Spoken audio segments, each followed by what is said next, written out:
Bien, las cámaras se organizan a través de distintos institutos y posibilidades. Por un lado son las comisiones. Las comisiones básicamente significa determinadas reuniones específicas que en definitiva tienen que ver con el expertise y los temas a abordar. Comisiones de Asuntos Constitucionales, de Legislación General, de Economía y Presupuesto, de Seguridad, es decir, según cuando cada la competencia o la materia. En algunos casos, el proceso de aprobación de una norma se remiten a varias comisiones porque tiene que ver el tema del proyecto de ley con varias comisiones, en otros casos se dirige a una.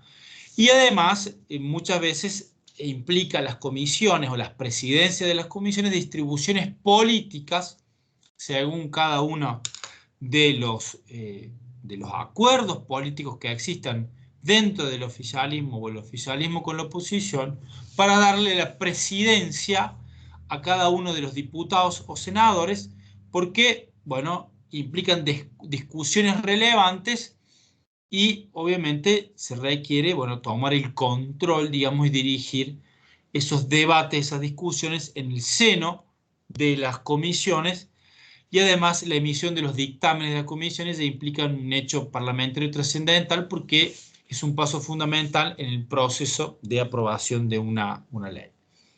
Después están los bloques legislativos que responden a sintonías políticas, ya sea por partidos políticos, ya sea por acuerdos, ya sea por alianzas o confederaciones, y que se identifican muchas veces, o la mayoría de las veces, estos bloques con las fuerzas políticas que se presentaron en las elecciones, aunque después el devenir del trajín, digamos, político, hace que muchas veces se dividan esos bloques, existan peleas, disputas, competencias políticas, e inclusive algún diputado o senador se vaya de ese bloque, lo que genera una discusión respecto si la banca es de la persona o si la banca es del bloque o del partido. Todo un debate muy interesante, porque atrás de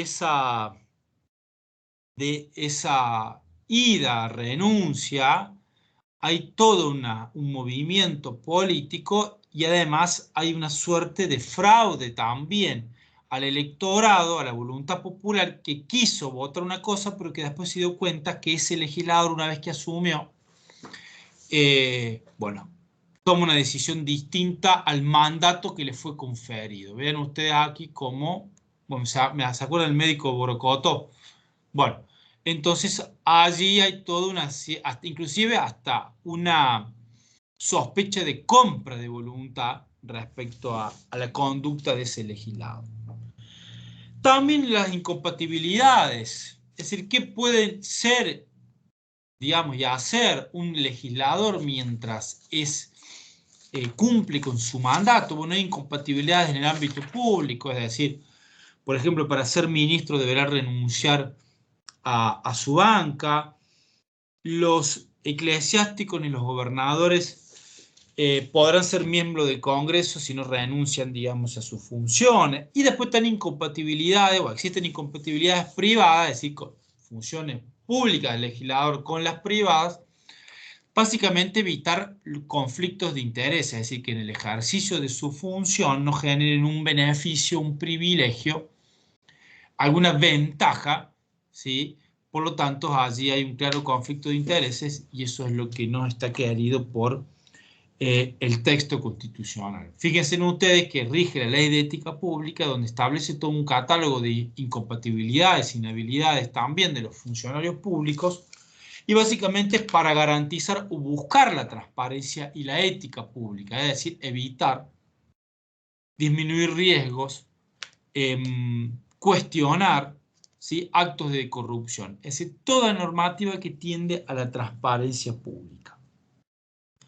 También dentro del derecho parlamentario están lo que se denominan las garantías o los privilegios, que son garantías funcionales, es decir, no las tienen las personas por su condición de persona, porque en definitiva rige el 16 de la Constitución Nacional, que habla del derecho a la igualdad y veda todo tipo de ventaja o de privilegio o fueros personales. Pero aquí el privilegio es un privilegio funcional, que tiene que ver con su actividad, tiene que ver qué es necesario para garantizar la independencia y la autonomía del Poder Legislativo. Es decir, es un reaseguro al sistema republicano de división de poderes. Por eso, una serie de privilegios. Algunos son de naturaleza colectiva, es decir, tienen que ver con el funcionamiento de las cámaras en sí, es decir, a todo el grupo de parlamentarios entendidos de manera colectiva, de manera general. Y entonces allí ustedes van a tener que la Cámara es juez de la validez de las elecciones, derechos y títulos de sus miembros, tiene el privilegio, la facultad del dictado de su reglamento interno, es decir, no existe una ley orgánica del Poder Judicial, no, porque está en la Constitución. Lo que puede hacer es el dictado de su propio reglamento. Es decir, no hay autoridad externa distinta a cada una de las cámaras a la que se autoorganice. Este por un privilegio del reglamento interno porque se autoorganiza a sí misma sin otro límite que no sea la Constitución Nacional.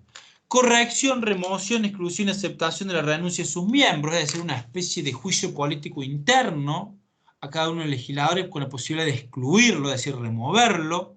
Es decir, el seno de cada cámara hace un juicio político, entre comillas, a cada uno de los legisladores. El poder disciplinario con terceras personas, es decir, poder excluirlo, poder sacarlo, poder llamar a la atención al orden.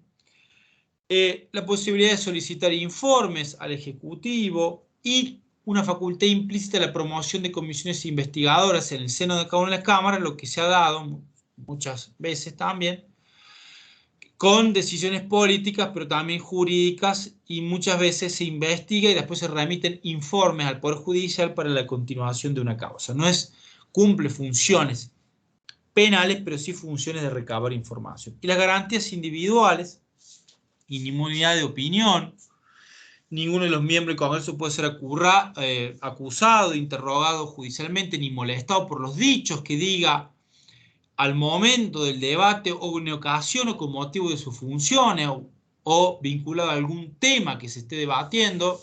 Generalmente esas alocuciones se dan en el ámbito público, en programas de televisión, y no se dan en el ámbito del Congreso, pero sí están vinculados con temas propios del Congreso de la Nación o de temas políticos que se están discutiendo, con lo cual encuadra también en la inmunidad de opinión.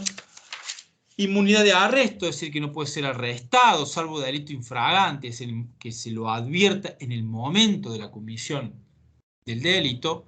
Y también la inmunidad de proceso, el desafuero. Básicamente, esto establece que para iniciar o continuar una causa penal en contra de un legislador se necesitaba la autorización de las cámaras. Esto fue reinterpretado por una ley y básicamente se estableció que no hace falta la habilitación para el inicio, la continuación o inclusive la finalización de una causa penal por un delito común en contra de un legislador. Lo que sí se requiere, el desafuero, es decir, la aprobación y la autorización de cada una de las cámaras para las medidas coercitivas de la libertad personal del legislador, es decir, por ejemplo, para detenerlo o para dictarle prisión preventiva o, por ejemplo, para allanarlo. Esas medidas restrictivas de la libertad, ya sea de naturaleza preventiva, una medida cautelar de prisión preventiva o sancionatoria, ya aplicando, por ejemplo, una sanción de reclusión o de prisión como sanción, bueno, allí también se necesita el desafuero, es decir, la autorización. Distinta doctrina tiene la Cámara de Diputados, que otorga el desafuero a la Cámara de Senadores, que no lo hace, no lo concede por una decisión política y se espera que se finalice el mandato para otorgar el desafuero. Insisto, esto tiene que ver con básicamente privilegios, garantías, inmunidades funcionales y no personales. Acá la Constitución no ve a la persona en forma individual, sino ve al ejercicio del mandato de esa persona. Lo importante es la facultad de la magistratura que está desarrollando y, por lo tanto, garantías accesorias para el reaseguro de la independencia, en este caso del Poder Legislativo, respecto a otros poderes del Estado. Las atribuciones del Congreso son un montón. Ustedes dirán, bueno, por supuesto, nadie discute las competencias legislativas, el dictado de normas de carácter general y abstracto. Esto es una de las principales funciones y la más gráfica, pero después hay otras más que tienen que ver con la aprobación de actos institucionales, de actos de gobierno, como la intervención federal, la declaración de estado de sitio, la aprobación para la designación de determinados funcionarios, como por ejemplo representantes militares, también la aprobación para la designación de jueces, sobre todo la Cámara de Senadores o ministros de la Corte Suprema, con lo cual toda una serie de funciones institucionales, orgánicas de gobierno que hacen al funcionamiento que tiene el Congreso de la Nación, y ustedes podrán encontrar ahí competencias económicas, institucionales, financieras, militares, de justicia, de límites, relaciones exteriores, como por ejemplo aprobar tratados internacionales o declarar la guerra, de los pueblos indígenas, de emergencia, declarando el estado de sitio, por ejemplo, intervención federal, toda una serie de competencias que están en el 75, que el artículo 75 es un catálogo de competencias del Congreso de la Nación, que el desarrollo del 75 de cada uno de los incisos hacen las competencias explícitas y después vendrá algunas competencias implícitas que surgen razonadamente si derivando de las explícitas, como por ejemplo, bueno, las comisiones investigadoras, ¿sí?, no surgen de la letra de la Constitución, pero tienen que ver con la función de control. Y esto es fundamental. Todas esas competencias hacen a la función de control. Todas esas competencias, atribuciones, encuadran y se sintetizan, se resumen en algo fundamental. La definición del Congreso de la Nación como el principal órgano de control. Cuando legisla, es decir, cuando hace una ley, pero también cuando nombra, cuando aprueba, cuando rechaza, cuando constituye una asamblea legislativa, y toda la serie de atribuciones y competencias, en definitiva, tienden a una de las principales funciones parlamentarias, que es de control. El control, porque allí están las distintas fuerzas políticas, porque es caja de resonancia de la democracia, y además por la representación y el origen popular a través de elecciones libres, abiertas y transparentes de sus miembros, a diferencia del poder ejecutivo, que es unipersonal, que es una sola persona, o a diferencia del poder judicial, que si bien es colegiado, muchos de sus órganos, sus designaciones, no surgen como consecuencia de la voluntad popular, es decir, no tienen una legitimación democrática, sino que más bien es técnica a través de los procesos de selección de los jueces. Ustedes van a tener también allí el Instituto de la Delegación Legislativa. Está en el artículo 76, que a la par que el Congreso tiene una serie de competencias y que surgen del catálogo del 75 y que podemos clasificarles en administrativas, económicas, financieras, legislativas y demás, también se establece que mucha de esa competencia sea delegada al Poder Ejecutivo por emergencia, por razones de administración, en un tiempo determinado y estableciendo la materia a delegar. Es lo que se llama la legislación delegada, donde hay una ley que delega y un decreto que toma esa delegación y que, digamos, dicta una norma. Es decir, un decreto de legislación delegada. Significa que hay una transferencia temporal de funciones del Congreso al Ejecutivo y que tiene que ser excepcional por un límite de tiempo. No obstante, la realidad ha demostrado, propio de nuestro sistema hiperpresidencialista, que eso, en lugar de ser temporal y excepcional, lamentablemente es la regla.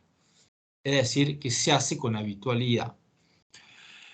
Pero deben respetarse los límites, por ejemplo, la base inteligible, que significa, bueno, ¿dentro de qué? Yo te delego para que vos dictes una norma, pero dentro de los parámetros, es decir, ¿dónde lo encuadrás? Que no sea un cheque en blanco, sino que establezca una serie de restricciones, de limitaciones para saber, bueno, en qué momento y hasta cuándo se delega. Lo que ha hecho, digamos, la práctica, el comportamiento constitucional en la Argentina es que la delegación legislativa o la normativa que surge como de la delegación legislativa tenga posteriormente el mismo control que los decretos de necesidad de urgencia, es decir, son primos hermanos de los decretos de necesidad de urgencia.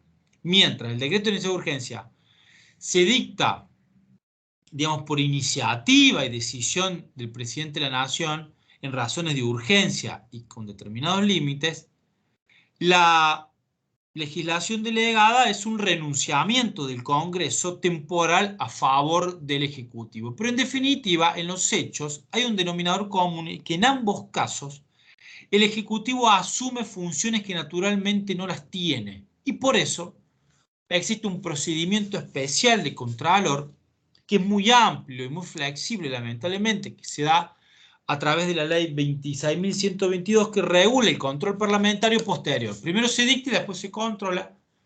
No obstante, se ha demostrado que esto es una cuestión meramente formal y solemne, porque cuando se remite el decreto al Congreso no se hace mucho y no se controla mucho, con lo cual, bueno, esto queda en esta situación. Pero es importante que entendamos la excepcionalidad, es decir, son institutos que no deben ser habituales y ordinarios, sino que el convencional constituyente, en el artículo 76, ha querido darle este espíritu. Bueno, no sea algo habitual, que no haya un abuso y que se haga con determinados límites. Es muy importante el procedimiento del juicio político. Cuando hablamos de juicio político, hablamos de la responsabilidad política, es decir, dentro de uno de los principios republicanos fundamentales están aquellos que tienen que ver con la cosa pública y una serie de principios como la división de poderes, la periodicidad de los mandatos, la publicidad de los actos de gobierno y también la responsabilidad. La responsabilidad se da en distintas dimensiones, una responsabilidad civil, es decir, pagar con el patrimonio los daños y perjuicios, una responsabilidad administrativa, sanciones disciplinarias, por ejemplo, un empleo público, una responsabilidad también de naturaleza penal, porque muchos, digamos, funcionarios pueden cometer lamentablemente delitos con motivo en ejercicio de la función pública.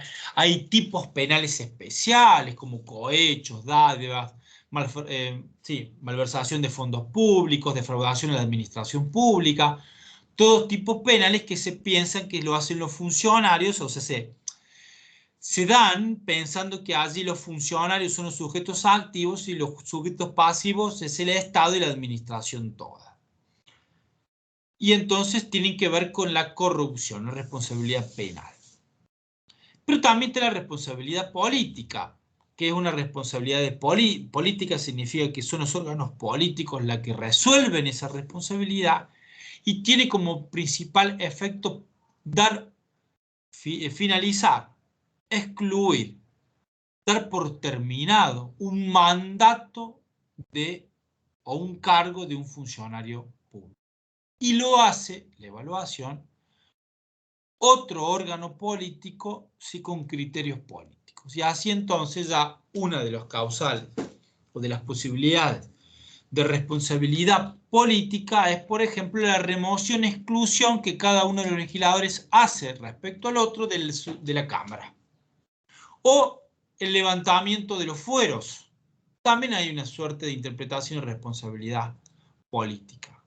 Pero el instituto más importante, además del jurado de enjuiciamiento y el Consejo de la Magistratura, que lo van a ver cuando se vea Poder Judicial en la unidad 13, si mal no recuerdo, acá se advierte el principal instituto de la responsabilidad política, el juicio político. Y en este punto, el juicio político, tenemos 2 o 3 artículos fundamentales de la Constitución Nacional, el artículo 53, el artículo 59 y el 60. Uno va a dar inicio al trámite.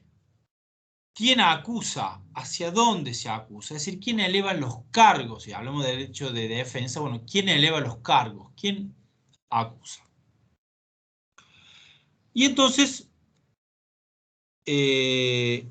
establece a la Cámara de Diputados, porque viene hablando de la Cámara de Diputados, vean cómo viene la redacción, cuando era el 52, ¿sí? Y el origen de determinados temas.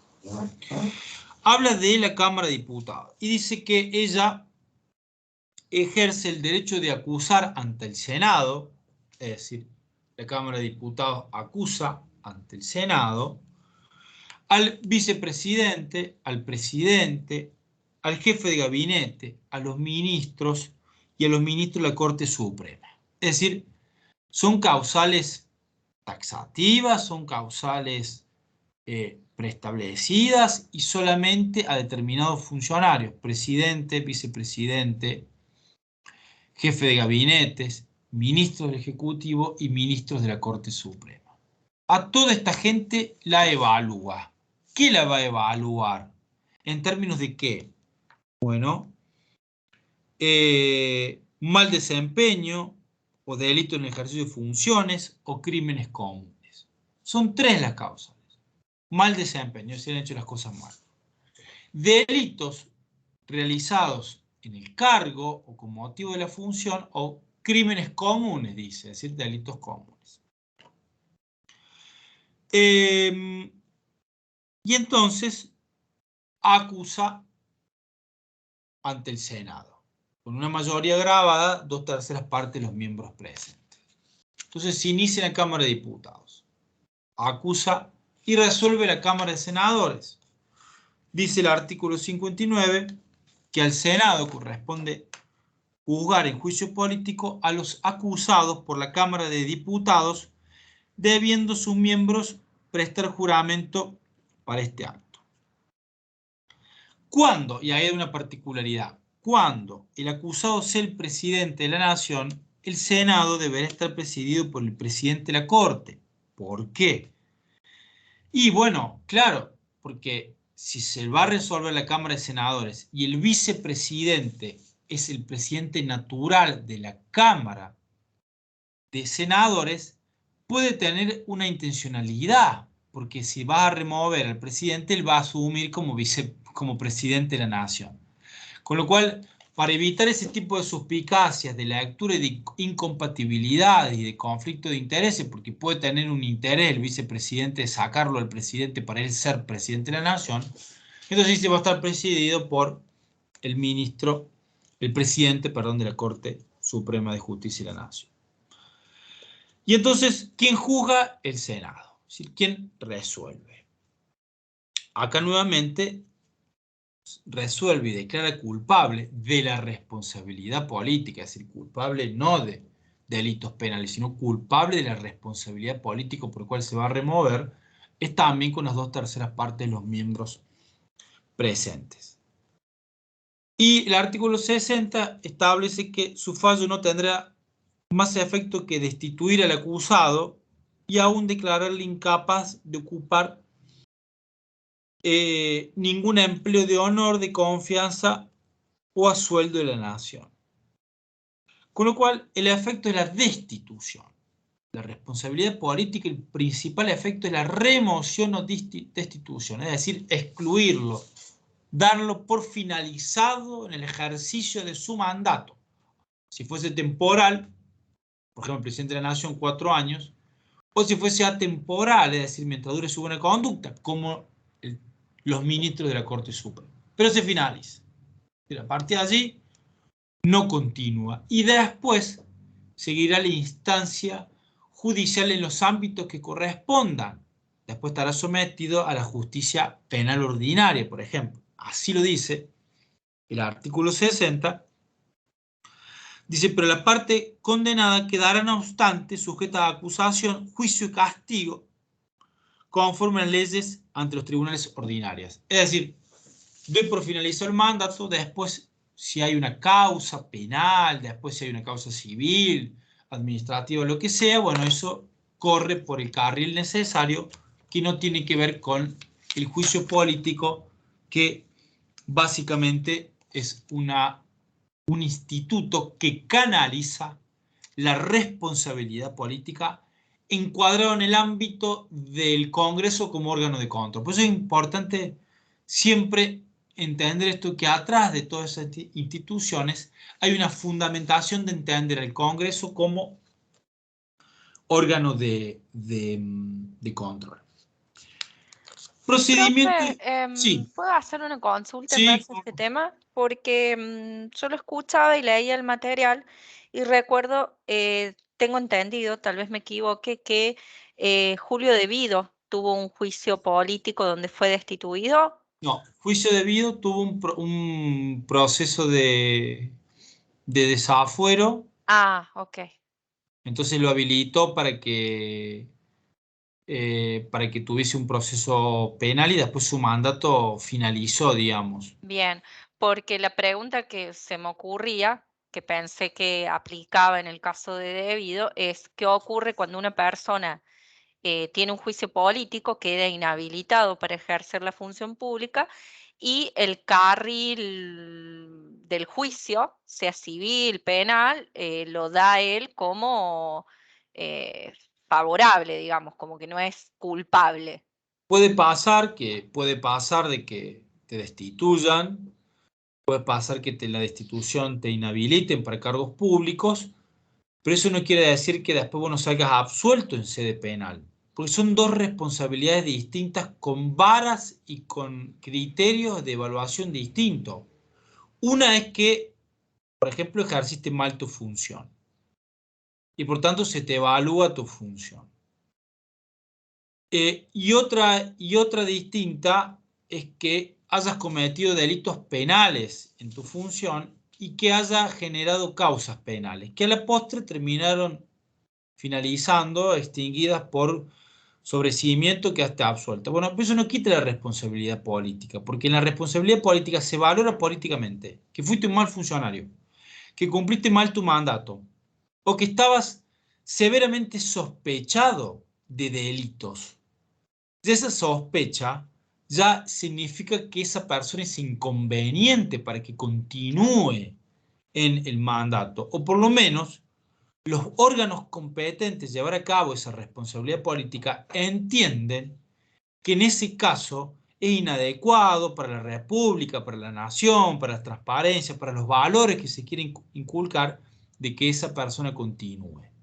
Pero, insisto, no quiere decir que seas un delincuente, Claro. sino que significa que entienden las instituciones que no continúes en tus ¿Y funciones. tenemos un historial de algún juicio político? Tenemos juicios políticos a los ministros de la Corte Sí, en a la los década del ministros 2000. lo he escuchado, pero por ejemplo, se me ocurren eh, tantos mandatarios que hemos tenido que han hecho barbaridades, como en el caso de Menem con la venta de armas ilegales, o el propio de la Rúa con su mandato. Pero eh, distinguí senadores de presidentes. Si son senadores, es el instituto de la responsabilidad política de la remoción o exclusión. Vean la doctrina distinta. En la Cámara de Diputados, Julio Devido, afuera para estar preso. En la sí, Cámara de Senadores, senador Menem, no se pudo hacer eso porque la exacto. doctrina de la Cámara de Senadores es Bueno, distinta. pasa con Alperovich actualmente, que Pasa con tiene, el Perovich. sí, Pasa con el Perovich. Distinto es presidente. Ahí el instituto es juicio político. 53, 59, 60 de la Constitución.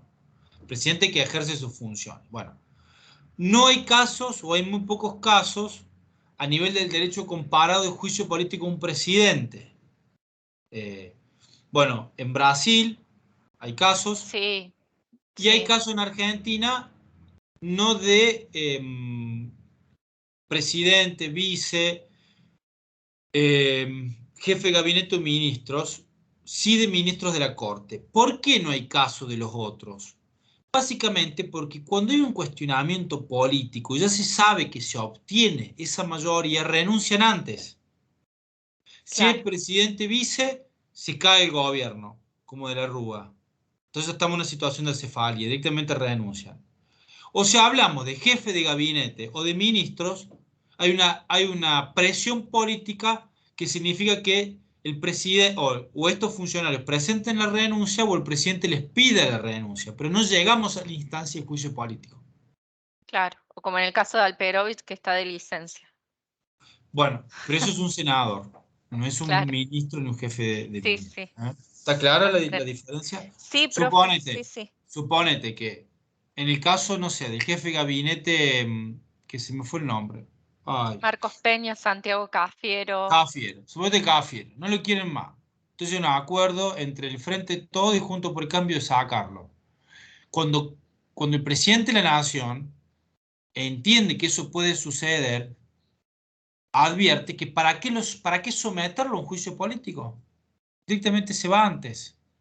Con lo cual ya es fusible antes de la crisis política. Lo Claro, mismo pasa con los ministros. A diferencia de los ministros de la Corte, que al no ser designado por el presidente y al tener estabilidad y permanencia en sus cargos, se van cuando renuncian o cuando se quieran jubilar después de los 75 años, ahí sí ya la realidad demuestra que hay más posibilidades de juicio político porque se mantienen hasta tanto se resuelva su destitución, salvo que ellos quieran renunciar antes. Como ha pasado claro, en algunos jubilarse casos, como en el frente a caso de presiones Ollarvide. políticas, directamente se fueron para no generar toda esta instancia de ser removidos, lo que además genera un descrédito para ellos mismos haber sido expulsados de sus funciones.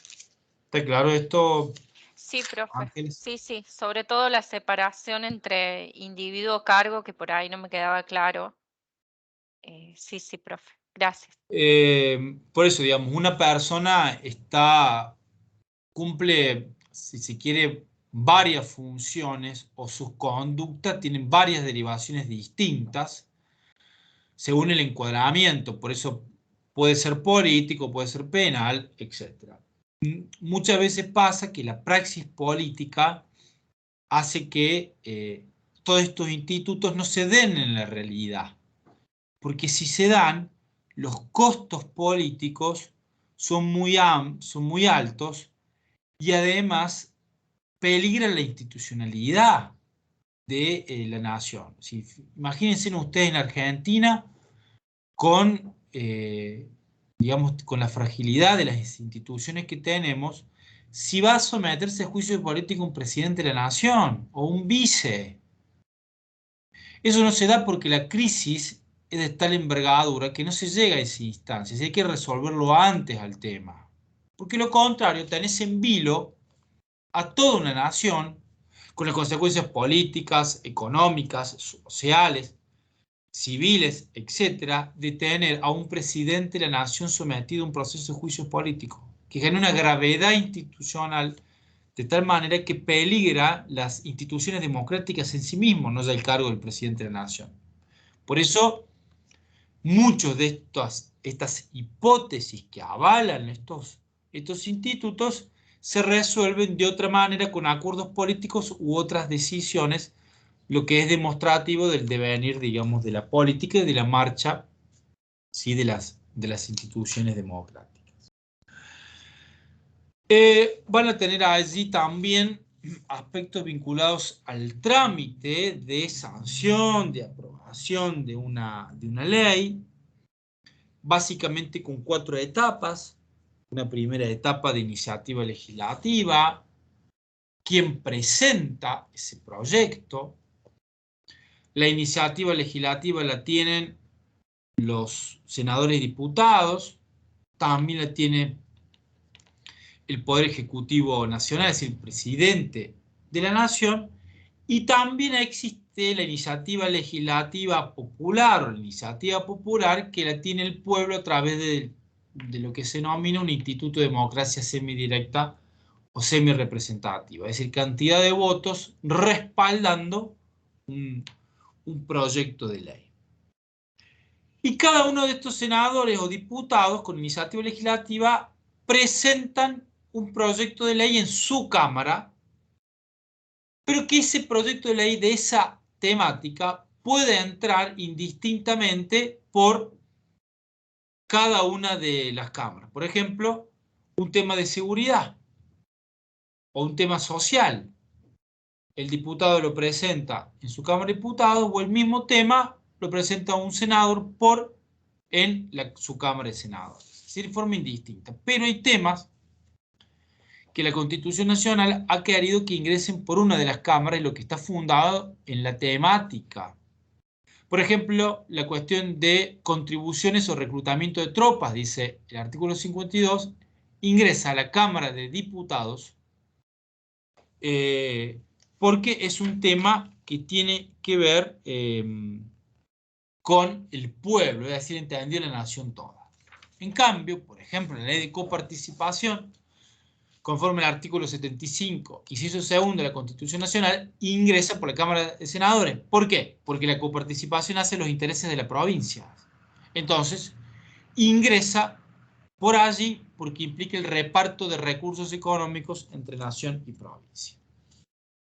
Después vendrá una segunda etapa de discusión y sanción. Se ingresó por la Cámara de Diputados, se entiende que es Cámara de origen, y la Cámara Revisora es la Cámara de Senadores, o viceversa.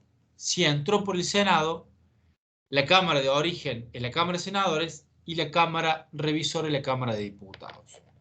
Y allí, entonces, va a la comisión de la Cámara de origen, se emite el dictamen y va a la sesión en pleno, es decir, la Cámara en pleno, reunidos todos, y se aprueba. Allí tiene media sanción.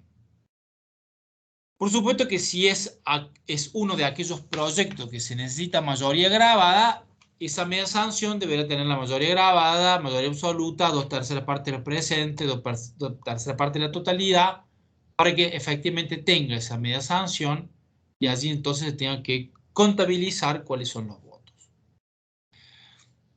Y deberá ser aprobado ese proyecto porque si es rechazado no podrá ser tratado en el año parlamentario en curso.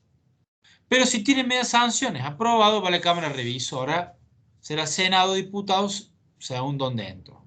Y allí nuevamente también va a la comisión temática, vuelve, se sanciona, se aprueba en esa Cámara y queda sancionada, ¿sí?, la ley.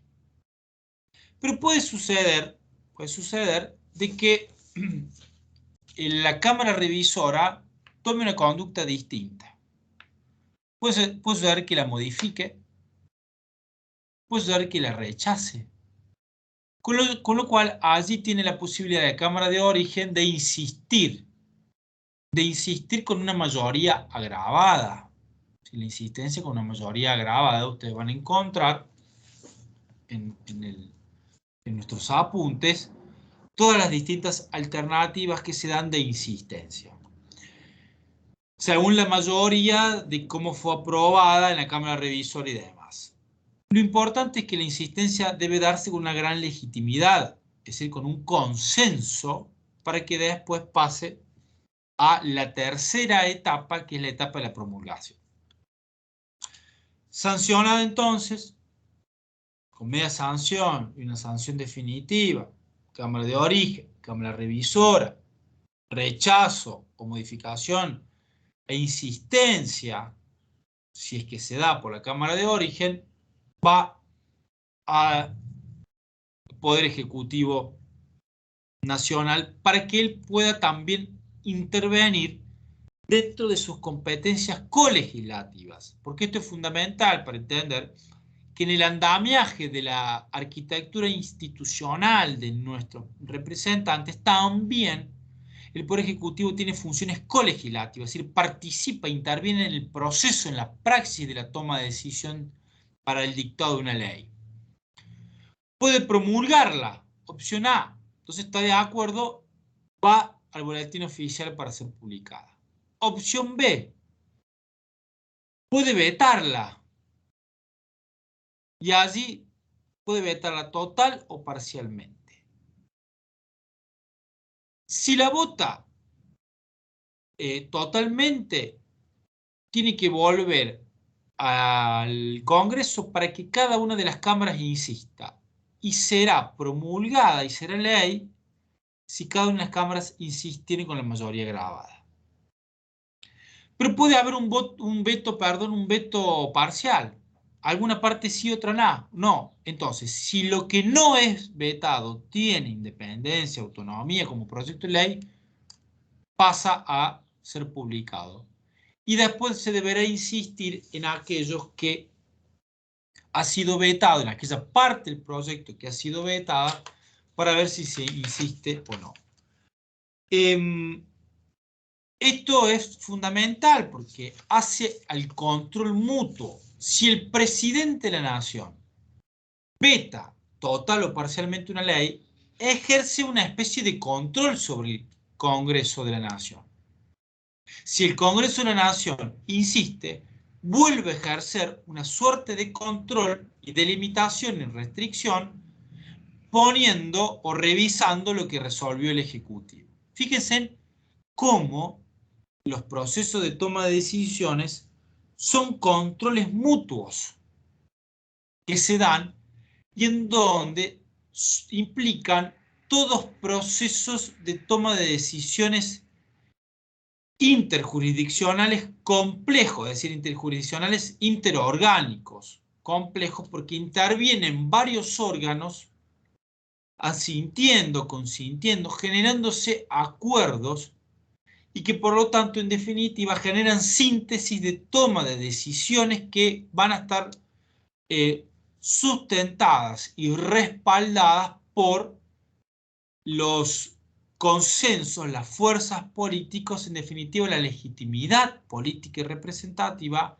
que se necesita para llevar a cabo una idea. Esto hace a la madurez política, la consolidación de las instituciones democráticas que, bueno, muchas veces pasa que no se dan del todo.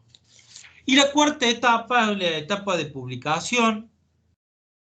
Y entonces debe publicarse en el boletín oficial y a partir de allí, a partir de la publicación, cuando lo diga el texto de la norma o cuando no lo diga 8 días después, bueno, entrará en vigencia.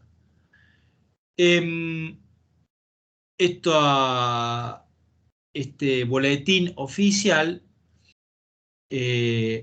hace entonces de que se respete uno de los postulados del sistema republicano, que es la publicidad de los actos de gobierno. A partir de allí, una vez que es público, se da plena vigencia a, digamos, una idea o una regla de presunción del conocimiento de los actos del Estado. Es decir, nadie puede alegar el desconocimiento de las normas. Es decir, por ejemplo, yo no puedo justificarme que maté a una persona porque desconocía cuál es el artículo del Código Penal. ¿Sí?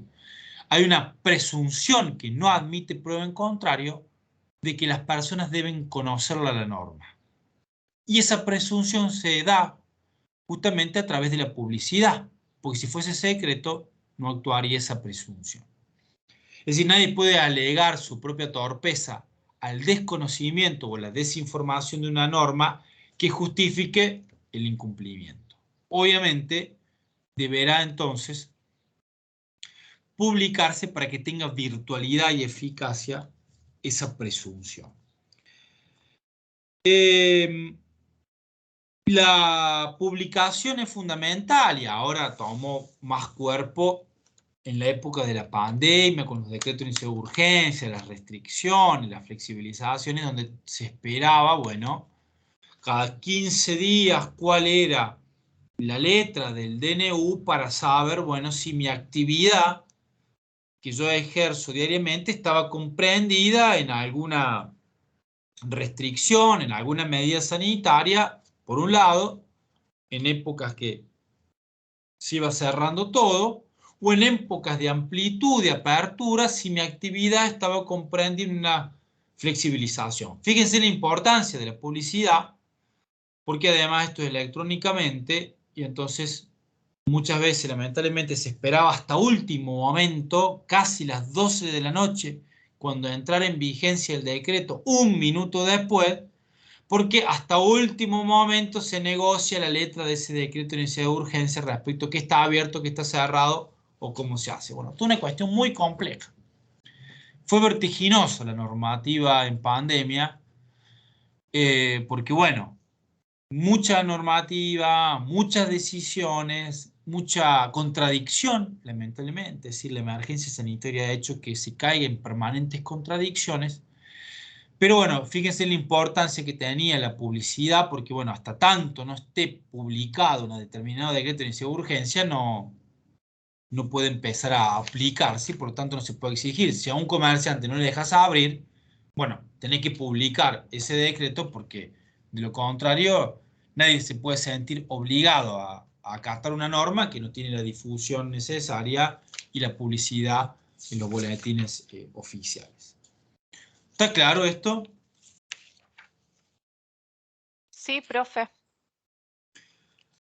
Bueno, finalmente ustedes tienen como un órgano constitucional y fundamental y que hace el manejo de nuestras instituciones al defensor del pueblo. El defensor del pueblo o el ombudsman es una Profe, institución. Sí, perdón, antes de tratar, por lo menos en el apunte, el tema de la Defensoría del Pueblo, habla de la iniciativa y consulta popular.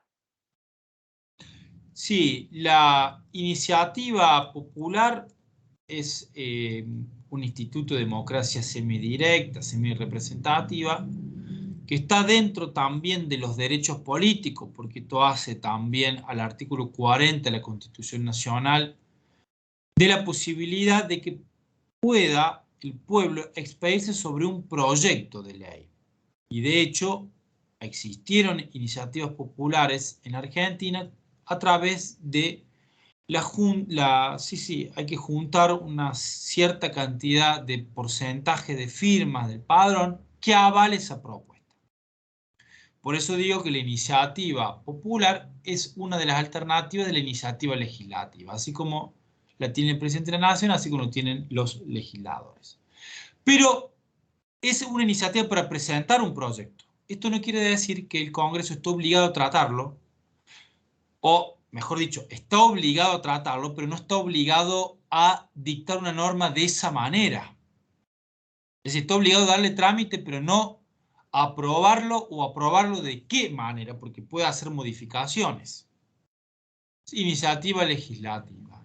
Es decir, el pueblo opina sobre un proyecto de ley para ser presentado. Y la consulta popular es una ley o un acto de naturaleza legislativa que es sometida a la revisión y a la opinión del electorado. Es posterior y mientras el instituto de la iniciativa es anterior, acá es posterior. Se le pregunta la opinión respecto de una decisión legislativa. Y la consulta popular, bueno, en algunos casos es obligatoria y en otros casos no.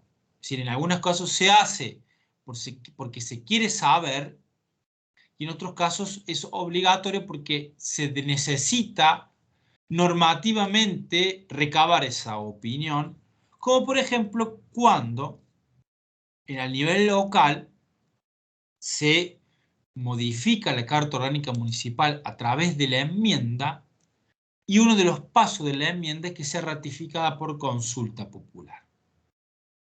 Y de hecho, en las últimas elecciones municipales en Río Cuarto, además de la elección de las autoridades de naturaleza electiva, es decir, intendente, concejales, tribunos de cuenta, también se le preguntó al electorado sobre dos propuestas de modificación de la Carta Orgánica Municipal. Una vinculada a todo lo que tiene que ver con el órgano electoral para que sea integrado por los jueces administrativos de falta, y el otro tiene que ver con una extensión del mandato de las, del plazos de las sesiones ordinarias para que se inicien a partir del 1 de febrero y que había que modificar la Carta Orgánica Municipal. Bueno, todo esto son las consultas populares que hacen a buscar opinión, ¿sí?, en temas trascendentales en el manejo de las instituciones políticas. ¿Está claro esto? Gracias, profe. Sí, sí. Cuando usted hace referencia a que la consulta popular involucra proyectos de ley que ya estén dentro de las cámaras, ¿esto puede ser así o puede ser una consulta, no sé, se me ocurre, un grupo de personas presentan al Poder Legislativo un Eso es una proyecto? iniciativa. Eso es una iniciativa. Ah, bien. No puede coexistir, digamos, en un mismo tema, iniciativa más consulta. Perfecto. O sea, la ¿Eh? consulta siempre está orientada a un proyecto tratado. Exactamente. Bien. De Ahí una está la decisión diferencia. del Congreso. Exactamente. Listo, Una profe, decisión de gracias. competencia del Claro, Congreso. sí, sí, se me había cruzado con iniciativa. Ahora que usted me lo dice, claro. Está perfecto. Gracias, profe. Finalmente, podemos decir que dentro del capítulo 6, cuando se habla, digamos, del Congreso, del Poder Legislativo, en esta sección primera, Poder Legislativo, dentro de la Autoridad de la Nación, están dos órganos que podemos llamar extrapoderes, si se quiere, pero que surgen del seno del Congreso. Es decir, son extrapoderes porque no es Congreso en sí mismo, son autónomos, independientes, pero por la forma de relacionarse, por el mandato, por la designación, por lo que ha querido el convencional constituyente respecto de cómo encuadrar la labor de esos órganos que son de control, si tenemos, por un lado, la Auditoría General de la Nación y por el otro lado, la Defensoría del Pueblo de la Nación. La auditoría es un órgano de control externo sobre el gasto, sobre las cuentas. Es decir, tiene como función principal el control de los aspectos patrimoniales, económicos, financieros y operativos de la administración pública y surge del seno del Poder Legislativo. Y entonces, a partir de allí, realiza control de legalidad, gestión y auditoría de la actividad de la administración pública central y descentralizada, cualquiera fuese su modalidad de organización y demás funciones que la ley otorgue. En definitiva, un órgano de control de gasto, la Auditoría General de la Nación. Por otro lado, está la Defensoría del Pueblo de la Nación, que tiene como función y atribución la representación de los derechos individuales y colectivos de las personas, es decir, el resguardo de los intereses comunes de la legalidad y los llamados intereses o derechos difusos frente a actos, hechos u omisiones de la administración en lo particular que pueden cuestionar, ¿sí?, o poner en crisis, violar estos intereses, estos derechos de los ciudadanos. Por eso, la defensa de los derechos no solamente lo dice el 86, lo dice el 42, perdón, el 43, segundo párrafo de la Constitución Nacional, cuando se habla del defensor del pueblo con la legitimación colectiva para interponer acción de amparo frente a violaciones de los derechos del consumidor, medioambientales o demás derechos que generen discriminación. Tiene legitimación procesal, lo que les dije recién, y es designado y removido por el Congreso. Y, bueno, tienen las mismas inmunidades y privilegios de los legisladores. Es una autoridad muy importante, el defensor del pueblo de la nación, porque ha tenido un gran desarrollo y despliegue, sobre todo a partir del año de la finalización de la década del 90 y hasta el año 2009, que estuvo el defensor del pueblo Mondino, un cordobés que después se presentó para ser senador nacional por Córdoba y perdió las elecciones, salió tercero, pero así tuvo un gran desarrollo porque principalmente fue la extensión y ya definitivamente la consolidación de la legitimación procesal colectiva del defensor del pueblo. Es una institución que la arma fundamental que tiene la legitimación procesal colectivo va a la justicia y lo que resuelve la justicia de sus pedidos tiene efectos generales, inclusive para todo el país. Fíjense ustedes el poderío de esa función de contralor que tiene respecto a los otros órganos del Estado. Con lo cual, delimita, restringe, controla a través de esa herramienta fundamental, sobre todo el poder político de turno, al oficialismo, al presidente de la nación.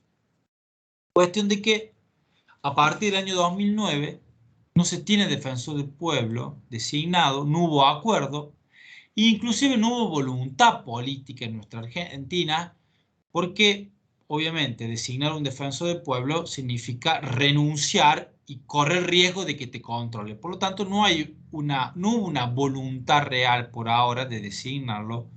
Cuestión de que sería muy bueno, muy sano, muy saludable para las instituciones democráticas tener un defensor del pueblo valioso, prudente, moderado y que vaya a la justicia cuando tenga que ir pidiendo, ¿sí?, resoluciones judiciales con efectos generales para los habitantes de la nación.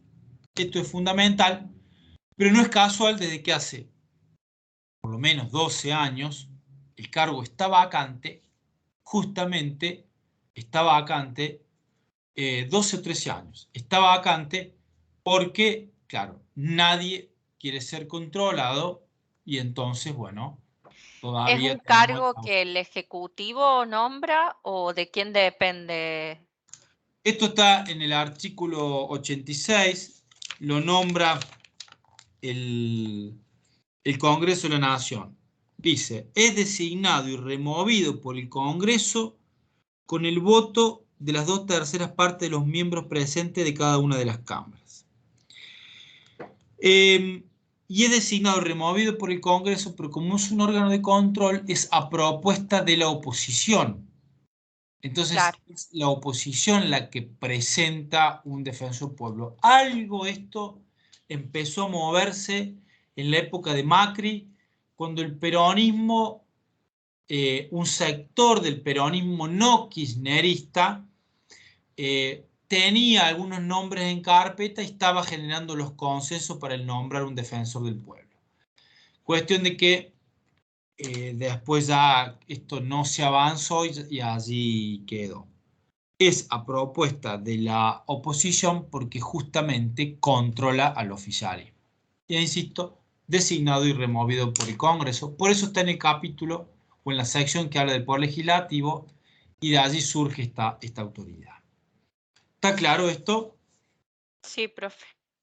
¿Alguna pregunta, consulta? No, en lo personal las hice durante la clase.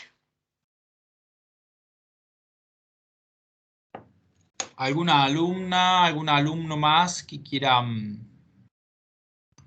preguntar algo, alguna duda respecto a esta unidad concreta?